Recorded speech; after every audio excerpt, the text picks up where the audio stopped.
장래복음 13번째 마지막 시간입니다. 하나님을 막는 것은 친한 사람이다라는 제목으로 하나님 말씀 증거하겠습니다.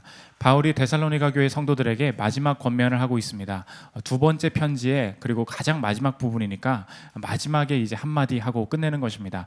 우리가 이제 서로 식사를 하다가 이제 자리를 일어날 때가 되면 이야기를 나누다가 마지막으로 이제 한마디만 할게 이렇게 하지 않습니까? 중요한 이제 마지막 해야 될 이야기를 하고 있습니다. 잠깐만 이제 한마디만 하고 끝낼게. 지금 그런 분위기예요. 그 마지막 바울이 하고 싶었던 말이 무엇인가? 새로운 말을 할 줄 알았는데 한마디만 할게. 예전에 했던 그 얘기 있잖아. 첫 번째 편지에 내가 말했던 그거 있잖아. 너희들 그거 아직도 안 고쳐지는 것 같아. 중요한 이 이슈를 다시 한번 꺼내고 있습니다. 한번 다루었던 주제인데 그 주제가 무엇이었는가? 너희들 그 친구들 영향 너무 많이 받고 있는 것 같아. 그만 헤어져. 이 얘기를 하고 있다는 거예요. 그 친구들이 누구였을까? 오늘 데살로니가 전서에도 한번 나왔는데 이 데살로니가 교회 성도들이 제대로 된 길을 가지 못하도록 방해하는 out of place, 자리를 벗어난 자, 그 친구들이 주변에 있었다는 것입니다. 이 친구들, 너희들 이거 문제야. 내가 마지막으로 말하는데 이 사람들이랑 헤어지든지 아무튼 정리해. 이 얘기를 마지막으로 하고 있다는 것입니다. 오늘 바울은 우리 인생에 아무리 열심히 살고 기도를 많이 하고 신앙생활을 열심히 해도 우리의 모든 죄악을 벗어나서 뚫고 나가고 열매를 거두지 못하게 만드는 그 힘이 무엇인지 보여주고 있습니다. 그것이 바로 가까운 관계에서 오는 이 관계적인 힘에 있다는 것입니다. 나에게 나쁜 영향을 미치는 사람들은 늘 가까이에 있고 특히 내 친한 사람이라는 것입니다. 이 가까이에서 나쁜 영향을 미치는 사람들을 내가 어떻게 다루고 또 정리해야 될지 바울의 마지막 권면을 살피는 시간 갖도록 하겠습니다.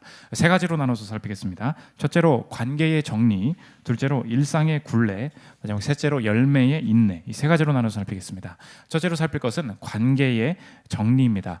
바울은 편지를 마무리하면서 마지막 권면을 하고 있습니다. 너희 주위에 우리가 가르쳐준 대로 행하지 않는 사람이 있다는 것입니다. 그 사람들로부터 떠나라는 거예요. 6절을 한번 보십시오. 형제들아 우리 주 예수 그리스도의 이름으로 너희를 명하노니 게으르게 행하고 우리에게서 받은 전통대로 행하지 아니하는 모든 형제에게서 떠나라. 계속 띄워주십시오. 게으르게 행하고, 이 말이 좀 더 번역이 잘 돼야 된다고 했습니다. 단순히 그냥 느리게 게으르게 사는 사람 이런 뜻이 아니라 out of order, disorderly 뭐 그런 뜻이에요. 무질서하다, 자리를 벗어났다, 질서 없게 생활한다. 그러니까 총체적으로 해석하면 하나님의 뜻이 아닌 방식대로 여전히 살아가는 사람들이 주변에 있었다는 것입니다. 근데 이 사람들의 문제가 뭐냐? 나는 나대로 살면 되고 저 사람은 저 사람대로 살면 좋은데 그 사람들이 어디에 있었고 그 사람들이 누구였는가? 그 사람들이 다 이 데살로니가 성도 교회 안에 가까이 친하게 지내는 사람들이었다는 것입니다. 그게 문제였다는 거예요. 6절과 14절 한번 보십시오.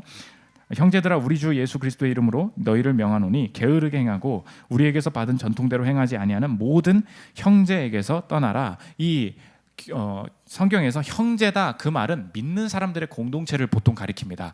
그러니까 떠나라고 하는 그 사람이 누구예요? 이방인이 아닙니다.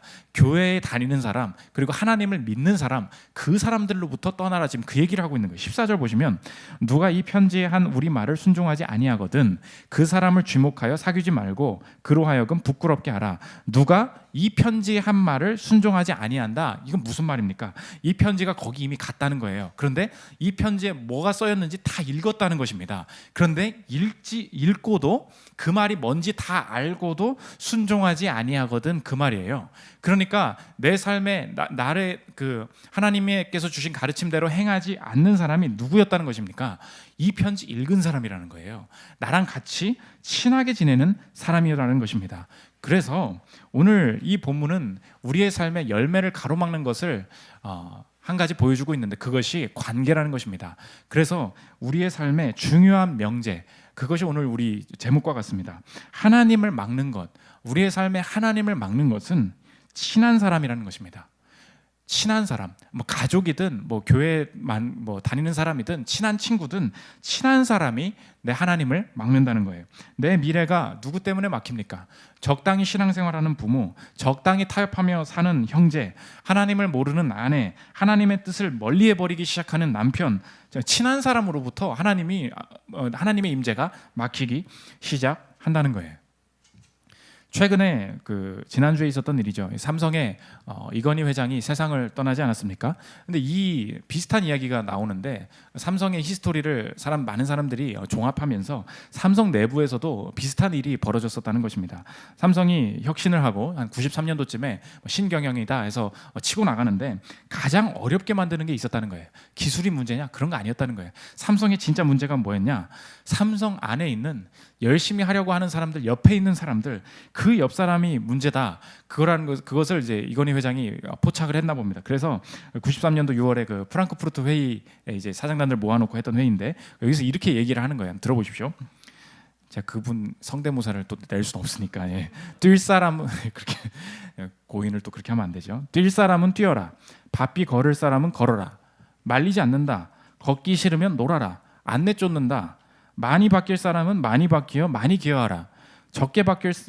적게밖에 못 바뀔 사람은 적게 바뀌어서 적게 기여하라. 그러나 남의 뒷다리는 잡지 말라 이거야. 남의 발목은 잡지 말고 가만히 있어라. 왜 앞으로 가려는 사람을 옆으로 돌려놓는가? 내부에서 분위기를 감지한 거예요. 기존에 여러 가지 관계나 직위가 다 있을 거 아닙니까? 이 실력의 격차를 중심으로 사람의 변화를 가로막는 게 있었다는 거예요. 아니 혁신을 좀 하려고 하는데 관계적으로 가장 가까이 있는 사람, 내 윗사람, 바로 아랫사람 하지 말라고 옆에서 다리 걸어서 넘어뜨리고 그냥 그게 안주하도록 만들었다는 것입니다. 이거라는 거예요. 오늘 본문은 이 사람이 관계 맺는 것에 대해서 아주 중요한 통찰을 하나 보여주고 있는데 저와 여러분도 마찬가지입니다. 삶에서 어떤 관계를 맺을 때 이 사람의 관계는 본능적인 것이 아니라 파생적인 거라는 거예요. 이게 중요합니다. 사람이 맺는 관계는 본능적인 게 아니고 파생적이라는 거예요. 이 시대의 문화의 목소리는 자꾸 우리에게 뭐라고 말하냐면 관계는 본능적이라는 것입니다. 이게 무슨 뜻이냐? 쉽게 말하면 관계에는 이유가 없다는 거예요. 내가 그 사람을 왜 좋아하냐? 그냥 친한 건데요. 내가 되게 오래 만난 사람입니다. 나 그냥 그 사람이 좋던데요. 이렇게 말을 한다는 거예요. 그래서 내가 이 사람이 좋은데 어떻게 사귀어야지. 나 이 사람이랑 그냥 사업하고 싶다는데 뭘 어떻게 해. 나 이 사람이랑 그냥 평생 같이 해왔던 사람이에요. 그냥 이렇게 관계는 본능적으로 이 사람이야 저 사람이야 그냥 내 마음대로 한다고 생각을 한다는 거예요. 그런데 오늘 성경은 뭘 보여주고 있느냐? 관계는 본능적인 게 아니라 파생적이라는 거예요. 사람 사이의 관계 뒤에는 그 사람이 지금 섬기고 있는 하나님, 그 사람이 사랑하는 것, 그 사람이 사랑하는 생각, 그 사람이 가고자 하는 삶의 방향이 어떻게 변화되는가에 따라서 관계는 파생적으로 나타나게 되는 것이지 절대 착각하지 말라는 거예요. 이 시대가 내가 하나님의 열매를 맺지 못하도록 어떻게 가로막느냐? 관계는 본능이라는 거예요. 너 그 사람 그냥 좋은 거잖아. 너 그냥 그 사람이랑 평생 함께 해온 거잖아. 그러니까 이걸 어떻게 버려? 이렇게 자꾸 말한다는 거예요. 이건 본능이기 때문에 떨칠 수 없다. 아닙니다. 오늘 성경은 뭐라 그러냐? 관계 뒤에는 내가 섬기는 하나님, 나의 가치, 내 가치관이 있고 그것이 바뀔 때 관계는 파생적으로 바뀐다는 것입니다. 6절 한번 다시 보십시오. 형제들아 우리 주 예수 그리스도 이름으로 너희를 명하노니 형제 앞에 뭐라고 붙습니까? 게으르게 행하고 우리에게서 받은 전통대로 행하지 아니하는 형제라는 거예요. 그러니까 형제 앞에는 그 형제에 대한 가치관과 생각이 담겨 있다는 것입니다. 모든 형제에게서 떠나라. 관계가 뭐 때문에 정리되는 거예요? 내가 처음에는 그렇게 살지 않았습니다. 근데 예수를 믿고 나니까 그런 사람들이 보이는 거예요. 그러니까 당연히 관계는 파생적으로 정리되는 게 당연하다는 것입니다.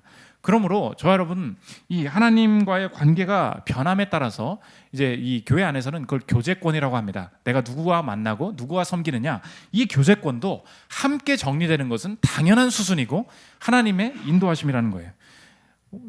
지금 오래되신 이제 여기는 일부는 장년분들이 많지만 학창 시절에 혹은 대학 시절에 20살 때 좋아하셨던 사람 한번 생각해 보십시오. 미팅 나가서 한번 만났던 사람 한번 생각해 보십시오. 여기 지금 대학생분들도 계신데 대학교 1학년 때 소개팅남, 소개팅녀 한번 생각해 보십시오. 지금 생각하면 내가 그 사람을 왜 만났는지, 그 사람이랑 결혼했으면 큰일 났겠다. 내가 뭘 또 좋다고 꽁무니를 따라다니는지 그런 생각이 들지 않습니까? 왜 지금 그렇게 웃음이 나옵니까? 내가 그때 관계는 본능이었거든요. 본능적으로 갔다고요. 그런데 지나 보니까 본능이 아닌 거예요. 내 본능이 바뀌지 않습니까? 관계는 파생적이구나. 우리가 이게 직관적으로 알 수 있다는 것입니다. 그래서 오늘 관계를 우상하고 계신 분 계십니까? 친하기 때문에 어쩔 수 없다. 그거 오래 안 간다는 거예요. 반대로 친한 사람이 없어요. 그럼 내가 교회를 다니다 보니까 친한 사람이 없대요. 나의 형편이 지금 싫대요. 그것도 아닙니다. 하나님께서 관계를 끊고 새롭게 나아가게 하실 때 외로움에 처하게 하시고 새로운 사람과 친해지기도 하시고 새로운 관계를 주시는 과정들이 분명히 있다는 것입니다. 그래서 오늘 기억하십시오. 관계의 정리, 이거 하나님 뜻입니다. 사업이나 어떤 직장에서 정리해야 될 친구들 정리하시고 하나님 앞에서 새로운 교제권을 갖게 만드는 것, 이것이 바울이 아무리 얘기해도 변화되지 않는 데살로니가 성도들을 향한 마지막 권면이었다는 거예요. 두 번째 살필 것은 일상의 굴레입니다. 그러면 이 데살로니가 교회 안에 있던 이 무질서하게 행하는 자, 그 사람들이 뭘 무질서하게 행했길래 하나님께서 이 사람들로부터 벗어나기를 원하셨는가? 이 사람들은 이 일상의 굴레에 사로잡혀 있었는데 이 두 가지 굴레로부터 우리를 벗어나기를 원하신다는 것입니다. 하나는 문화적인 굴레고 또 하나는 소비적인 굴레라는 거예요. 첫째로 문화적인 굴레에서 벗어나기를 원하신다는 것입니다. 8절과 9절 한번 보십시오. 누구에게서든지 음식을 값없이 먹지 않고 오직 수고하고 애써 주야로 일하면 너희 아무에게도 폐를 끼치지 아니하려 함이니 우리에게 권리가 없는 것이 아니요 오직 스스로 너희에게 본을 보여 우리를 본받게 하려 함이니라. 데살로니가 전서할 때도 말씀드렸지만 바울은 복음을 전하고 자신이 합당한 사례를 받을 권리가 있었는데 직접 자기가 밤새워서 밤낮으로 일하며 너에게 복음을 전했다. 그런 이야기가 이제 데살로니가 전서에 쓰여 있었습니다. 그럼 우리가 생각할 때 야, 너희들한테 돈 달라고 하기 싫어서 내가 직접 일하면서 내 진정성을 보여주기 위해서 내가 일하면서 복음을 전하는 거야. 그것만이 목적인 줄 알았어요. 그런데 9절에 보면 내가 너희한테 본을 보이고 싶었다. 이게 무슨 말이냐? 너희들이 살고 있는 이 문화적인 환경을 뛰어넘게 만들어주고 싶어서 내가 먼저 본을 보였다, 그런 뜻이에요. 한번 설명을 드렸죠. 이 시대 로마에는 두 가지 계층 간의 사회적인 관계가 있다고 했습니다. 예속 평민과 귀족이 있다고 했어요. 클라이언트가 있고 페이트론이 있다고 했습니다. 무슨 뜻이었어요? 내가 밥 벌어먹고 살 게 없는 거예요. 그러니까 예속평민은 귀족의 밑에 빌붙어서 내가 당신이 고위 간직에 나갈 때 투표해 줄게요. 내가 당신한테 잘해 줄게요. 당신 지지자가 돼 줄게요. 그렇게 하면 내가 일을 하지 않아도 이 귀족이 자신의 세력을 거느리면서 너 이거 먹고 살아라, 밥 주고 돈 주고 하면서 살아남게 만드는 이런 구조가 있다고 말씀을 드렸습니다. 그러니까 사람들이 일을 안 하는 거예요. 그러니까 사람들이 내가 뭘 실력을 기르려고 안 하는 것입니다. 그러면서 문화적으로 어떤 이야기가 있다고 했습니까?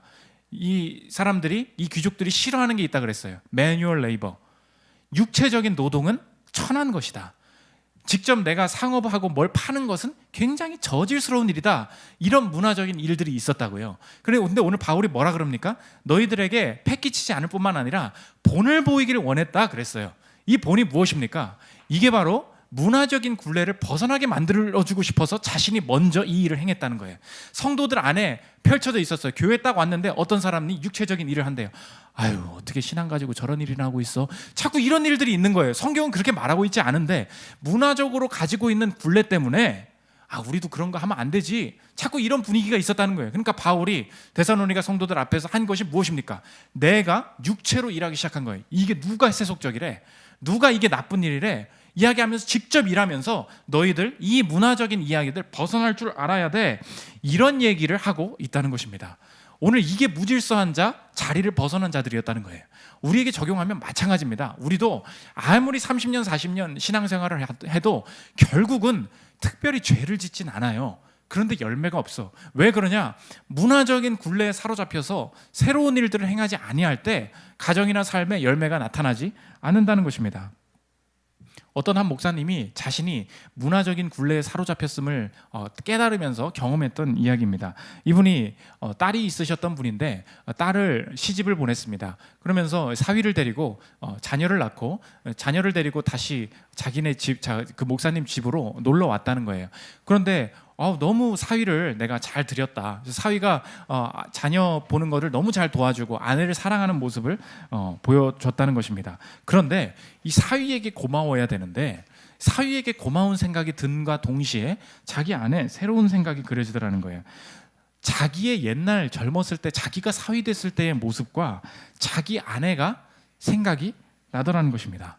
그러면서 사위가 열심히 내 아내를 내 딸을 보살펴주고 있는데 그게 고마운 게 아니라 자신이 자기의 아내한테 미안하다는 느낌이 들기 시작하더라는 거예요.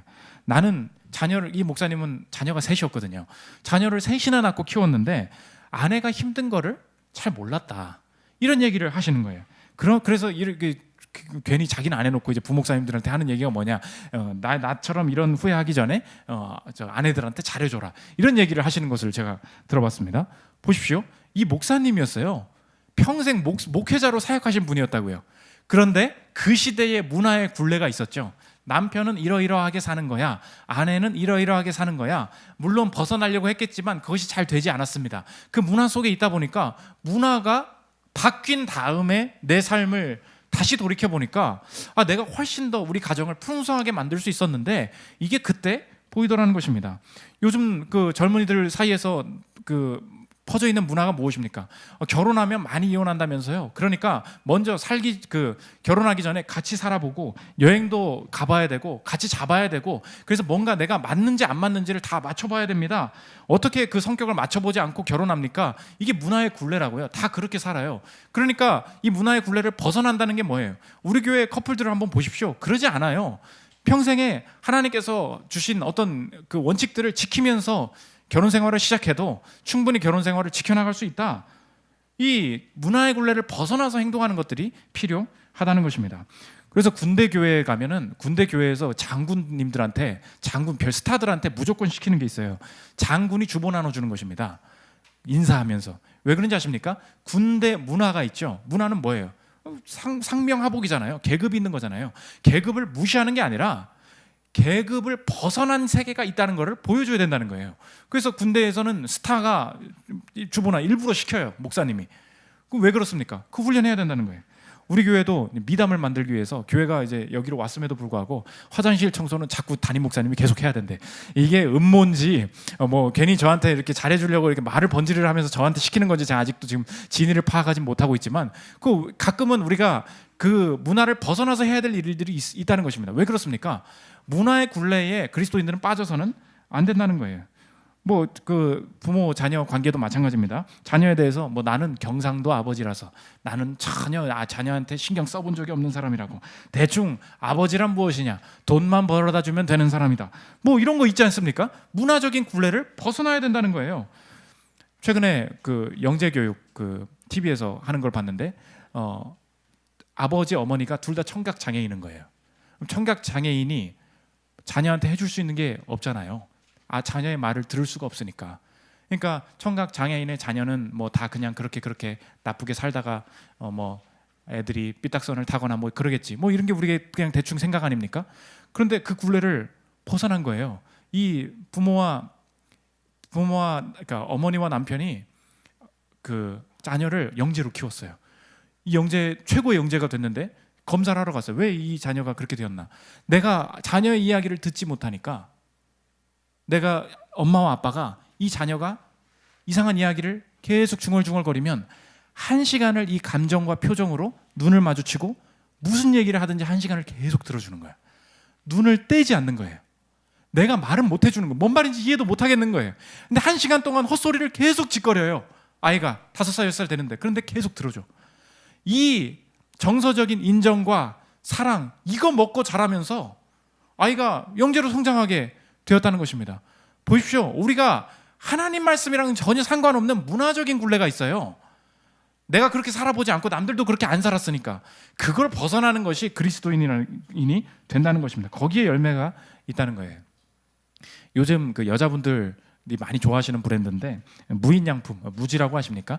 무인양품의 생각과 말이라는 책이 있습니다. 그 무인양품이 직접 낸 책인데, 이게 원래 일본의 세이유라는 기업의 PB 상품으로 나왔던 브랜드인데 지금은 전 세계 28개국에 매출이 1년에 4조 이상, 우리나라 돈으로 4조 이상 하는 큰 기업이 되었습니다.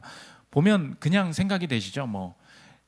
디자인이 깔끔하고 저렴하고 재활용을 많이 하고 이런 기업이라서 디자인이 깔끔해서 자매님들이 많이 사용하시고 이런 좋아하는 분들이 많이 계세요. 그게 아니라는 거예요. 철학이 어디서부터 시작되었냐?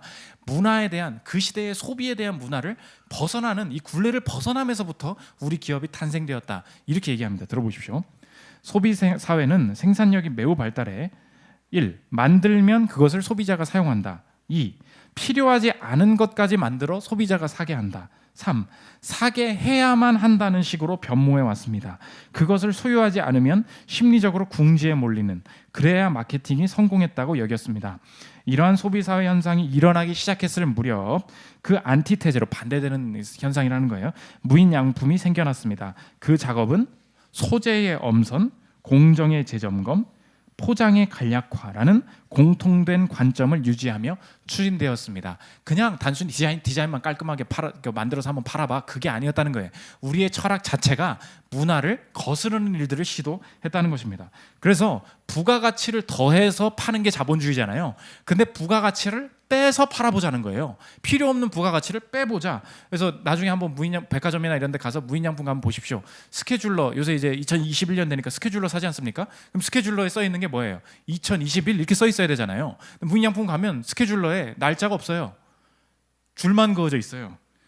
왜 몇 년도를 써야 되냐는 거예요. 그거 네가 쓰라는 거예요. 내 작년에 못 쓴 거 그거 다 버려야 되잖아요. 왜 그 재고를 남겨두냐는 거예요. 줄도 많이 안 그어놨어요. 한 주짜리 칸이 있냐? 그럼 네가 줄 또 그러는 거예요. 그럼 한 주를 두 주로 쓸 수도 있다는 거예요. 이런 걸 만들어서 파는데 사람들이 되게 신기하다, 되게 깔끔하다, 사기 시작합니다.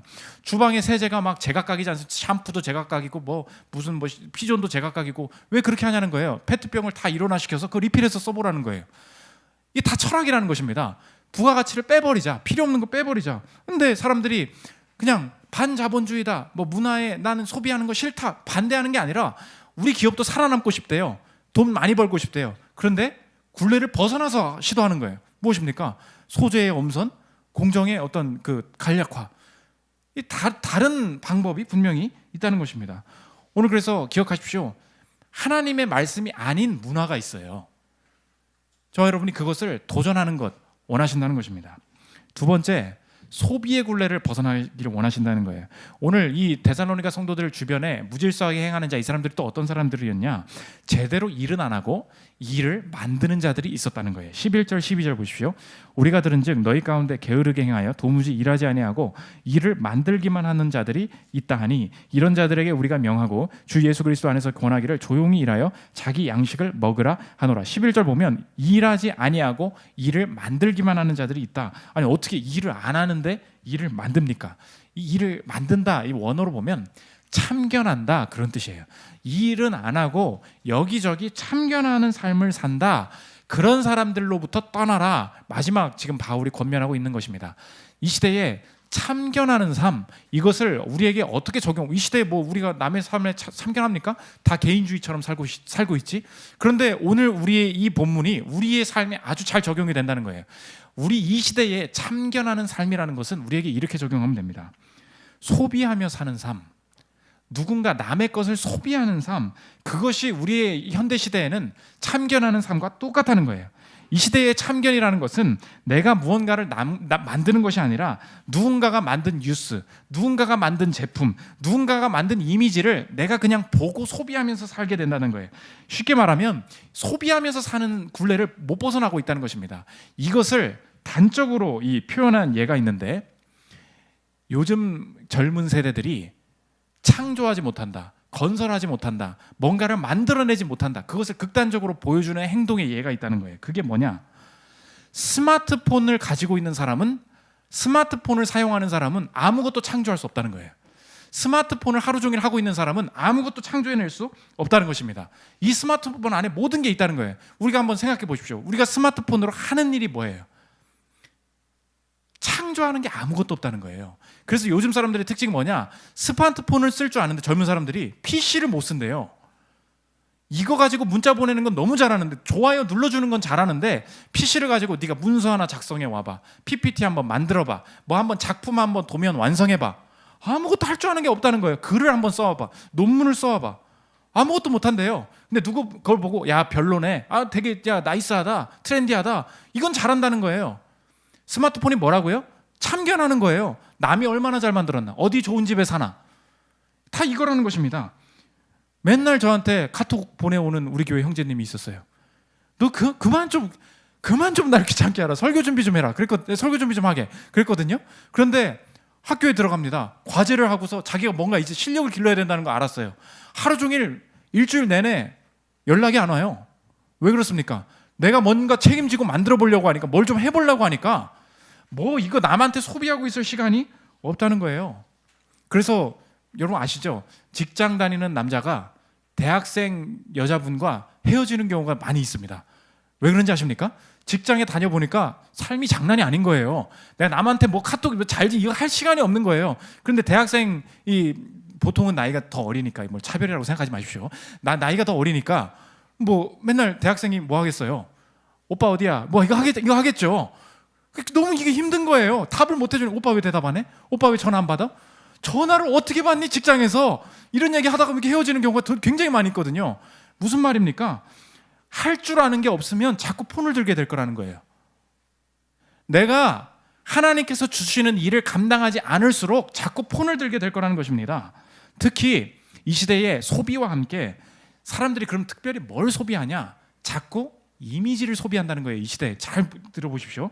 정지우라는 분이 쓴 책이에요. 인스타그램에는 절망이 없다라는 책이 있습니다. 이 책에서 사람들은 이 시대에 뭘 소비하느냐 한번 들어보십시오. 이미지를 소비한다는 거예요. 실제로 인스타그램에 올라오는 사진들을 계속 보고 있으면 현실 감각을 묘하게 잃어버린다. 삶 혹은 세계가 오직 저 밝고 화려하며 채색된 이미지들로 치환되는 듯한 경험이 일어난다. 삶이란 잘 정돈되고 단정하게 꾸며진 홈 인테리어 속 순간, 잘 차려입고 멋진 공간을 거니는 순간, 아름다운 야경을 배경으로 커피를 마시는 순간, 수영장에 몸을 담그고 칵테일을 마시는 순간, 따끈따끈한 브런치가 나온 햇빛 뜨는 오전의 순간으로만 구성되는 듯한 착각을 느끼는 것이다. 그 다음입니다. 그런데 인스타그램의 이미지들은 대체로 연출된 단 한순간의 이미지일 뿐이지 현실도 삶도 아니다. 그런데 그 이미지의 세계란 사실 그 누구도 그 안에 살 수 없는 천국과 환영의 이미지 같은 것이다. 예쁜 카페에서 가서 브런치를 먹고 커피를 마시더라도 사실 사진을 찍는 몇몇 순간을 제외하면 그냥 평범하게 대화를 나누고 각자 휴대전화를 들여다보는 시간이 있을 뿐이다. 그래서 이미지가 없는 곳에는 안 가려고 한다는 거예요. 그게 이 시대에 일을 만드는 자들의 특징이라는 것입니다. 회사를 연봉을 준다 그래도 안 가려고 그래요. 제가 실제로 물어봤어요. 왜 그러니? 그랬더니 회사 건물이 낡았다는 거예요. 여러분 진짜 이 시대에 그런 사람들이 있습니다. 아니 연봉이 똑같은데 왜 안 가려고 그래? 거기는 회사 건물이 굉장히 너무 누추해서 거기 못 가겠다는 거예요. 지금 어디에 살고 있습니까?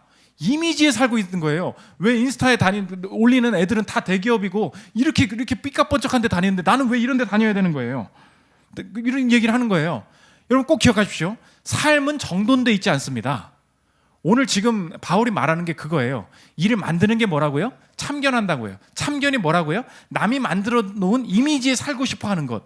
내 삶을, 내 정돈되지 않는 삶을 감당해내지 못하는 것. 이런 사람들이 있었다는 거예요. 여러분 삶은 정돈돼 있지 않습니다. 여러분도 지금 설교를 들으시죠? 설교는 논리적으로 정돈돼 있잖아요. 지금 제 책상에 가보세요. 제 책상에 정돈돼 있는지. 이 설교를 만들기 위한 현실은 정돈돼 있지 않다는 것입니다. 왼종일 제가 하는 일이 뭔지 알아요? 그냥 가만히 앉아서 기도하고 그런 게 아니에요. 미친 듯이 이것저것 책을 뒤적다 그리고 지금 이 책을 인용을 했지 이 책만 읽었겠냐고요. 제가 지난주에 화나는 일이 있었어. 무라카미 하루키가 새롭게 에세이를 냈다 그래서 고양이를 버리단가 뭔가. 그럼 13,000원 주고 샀다고요. 15분 만에 다 읽었어. 그냥 아무 내용이 없는 책이었어. 내가 거기다가 예스24에 악플을 달았는데 내가 삭제됐어요. 이런 책을 만드냐? 돈 아까워 죽겠다. 삭제됐더라고. 사실은 말했을 뿐인데. 여러분 그 책은 절대 사지 말아요. 여러분 이제 지금 보세요. 삶이 설교 준비가 정돈돼 있습니까?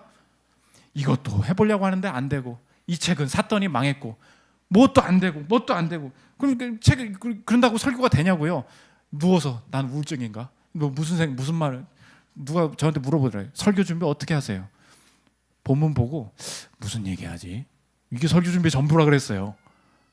정돈돼 있냐고요? 아니에요. 요즘 그 부동산 보시는 분들도 그러더라고요. 무조건 신축이래. 이게 뭐예요? 이미지라니까.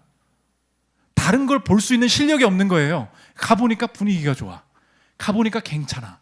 우리 교회도 그렇게 해가지고 그 낚이기 직전에 계약금 취소하고 구원받은 자매라고 하면 안 되지. 그런 분들이 계시단 말이에요. 오늘 얘기가 그것입니다. 현실은 정돈되어 있지 않아요. 그걸 살 줄 알아야 된다고요. 오늘 그래서 11절 12절 한번 다시 한번 읽어보십시오.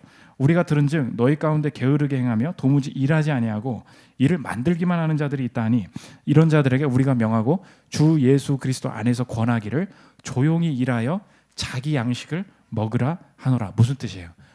현실에 정돈되지 않은 네 삶을 하나님 앞에서 한번 살려고 해봐. 정말 쉽지 않을 거야.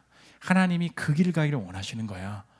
내가 한번 물건 팔아보는 거, 내가 한번 내 힘대로 내 자녀 길러보는 거, 정돈되지 않은 그 삶 속에서 나의 일을 행하는 것이 하나님이 원하시는 일이라는 것입니다. 마지막 세 번째, 열매의 인내입니다. 이 길에서 열매 맺는 법이 무엇이냐? 하나님을 막지 않고 이 관계 정리하면서 계속 가면 승리한다. 13절 보십시오. 형제들아 너희는 선을 행하다가 낙심하지 말라. 낙심만 하지 아니하면 계속해서 승리할 수 있다는 것입니다. 아니 목사님, 내 상황에서 지금 결국은 뭐 하나님을 쫓아서 친구들도 정리하고 뭐 내 일을 계속해서 해보려고 했지만 내 스스로 가지고 있는 열매가 없고요. 결국 하나님 뜻 따라가다가 이도저도 안 되는 지금 삶을 살아가고 있는데 왜 낙심이 안 됩니까? 지금 제 상황은 낙심되기에 너무 충분한 상황입니다. 이런 분들이 참 많이 계십니다. 그럼에도 불구하고 오늘 본문은 낙심하지 않아야 될 이유를 말하고 있습니다. 왜 낙심하지 말아야 하는가? 나는 내 삶이나 내 사업을 포기하고 싶고 내 길을 걸어가기 싫지만 하나님의 뜻대로 행하지 않은 자를 하나님께서 떠나셔야 하는데 주님은 우리의 삶을 떠나지 않으신다는 거예요. 오늘 6절 보면 너희 하나님 뜻대로 하지 않는 자는 떠나 분명히 말합니다. 6절 한번 보십시오. 형제들아 우리 주 예수 그리스도 이름으로 너희를 명하노니 게으르게 행하고 우리에게서 받은 전통대로 행하지 아니하는 모든 형제에게서 떠나라. 하나님 뜻대로 하지 않으면 떠나. 그럼 우리에게 적용하면 무엇이에요? 우리의 삶 가운데 내가 하나님 뜻대로 행하지 아니하면 하나님께서 우리를 떠나시는 게 맞다고요. 내가 지금 일을 이 정도로 살아왔으니까 하나님께서 떠나시는 게 맞다고요. 그런데 히브리서 13장 5절에서는 뭐라고 얘기하느냐? 우리의 삶을 통해서 하나님, 우리의 삶을 향해서 하나님이 이렇게 고백하십니다. 내가 결코 너희를 버리지 아니하고 너희를 떠나지 아니하리라 하셨느니라. 우리 보고는 죄 짓는 사람들, 질서 있게 행하지 아니하는 자들 보고 떠나라고 하셔놓고는 우리의 삶에서는 하나님께서 뭐라고 말씀하시느냐? 나는 너희를 떠나지 않겠다 약속해 주셨다는 것입니다. 이게 바로 낙심하지 않아야 될 이유라는 것입니다. 저 여러분, 우리 사랑하는 한사람교회 성도 여러분, 내가 열심히 살다가도 결국은 하나님께서 이 길을 열매 맺지 못하게 만드시나 보다, 환경이 많이 어려워졌다, 포기하고 싶을 때가 참 많이 있습니다. 그때마다 낙심하지 않고 계속해서 선을 행해야 될 이유가 무엇입니까? 그 이유가 내게 있지 않다는 거예요. 내 스스로도 내 삶과 내 가정을 떠나고 싶지만 나를 향해서 떠나지 않겠다 말씀하시는 예수 그리스도의 사랑이 우리의 삶을 향해 흐르고 있기 때문이라는 것입니다. 주님께서 우리를 떠나지 아니하시고 우리의 삶을 건지시기 위하여 십자가에서 그 인내를 가지고 십자가를 떠나지 않으셨다는 거예요. 십자가를 떠나지 않으시는 그 인내 때문에 우리의 삶에 영생과 부활이 이미 주어졌다면 내 삶의 남은 삶도 마찬가지로 해석하겠다. 주님께서 십자가를 떠나지 않으심과 같이 내 삶을 떠나지 아니하셨으니 내 삶의 이 남은 인생도 하나님 앞에서 인내하며 필요하지 않은 관계를 정리하겠다. 하나님의 뜻대로 행하지 않는 자를 떠나면서 내 삶을 정리하겠다. 또한 내 삶의 나머지 삶 속에서 문화의 굴레를 벗어나서 시도하겠다. 이 인내를 가지고 낙심치 아니하고 선을 행할 때 사람들은 내 삶이 버림받았다고 이야기하지만 주님께서 분명히 이 굴레를 벗어나서 내 삶의 독특한 열매를 거두게 하시리라 다짐할 수 있다는 것입니다. 오늘 저와 여러분 관계를 정리하고 하나님을 추구하면서 그 은혜를 풍성히 누리시는 저 여러분들 되시기를 기도합니다. 우리 믿음과 삶 찬양하고 기도하는 시간 갖도록 하겠습니다.